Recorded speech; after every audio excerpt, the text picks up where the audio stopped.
саламатсыздар ма? Мен естім, Сүлейменова Рахат болады. Мен ДЦП эпилепсия диагнозда ұлым болды 2011 жылғы. Мен баламды 10 жыл мен қанша жерге апарып емдеттім. Соның бірі 2008 жылы мен Ташкентке апарып, 2021 жылға шейін Ташкентте емдеттім. Менде ешқандай результат болған жоқ. Эпилепсияда мен баламда екі түрлі диагноз болды. Екі түрлі диагнозда мен балам ешқашан сөйлей алмайтын, өздігіменен жаңағы ас тамақ іше алмайды. Содан маған соның арасында мен Ташкентке барып жүрген кезде бір кісі айтты, осы Мерен Хелс өнімін ұсынды, бірақ мен оған мойнысына қоймадым. Неге? Өйткені мен Ташкентке емдетіп жатырмын деп өзінше болып жүрдім.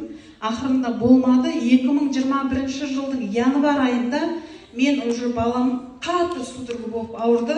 Сол кезде мен өздігіммен ішімнен ниет қылып, осы Мерен Хелстің өнімдерін алып көрейінші, неге ішкізіп көрмеске деген ниетпенен дәріні алдырдым. Соның ішіне жаңа йодын хелппенен витамарин А мен витамарин В-ны.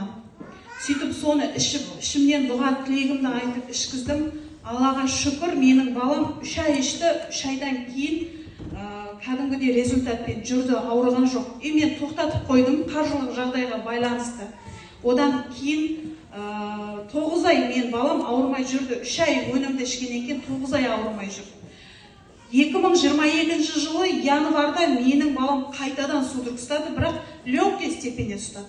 Сол кезде мен чтобы көзім жетті, өйткені осы өнімнің менің балама берері көп екеніне. Сөйтіп мен қайтадан осы өнімді алып ішкізіп, Аллаға шүкір, қазір менің баламда 3 жыл болды, ешқандай судорог еш нәрсе жоқ. Өзі жүреді, өзі ойнайды, өзі туалетке барады.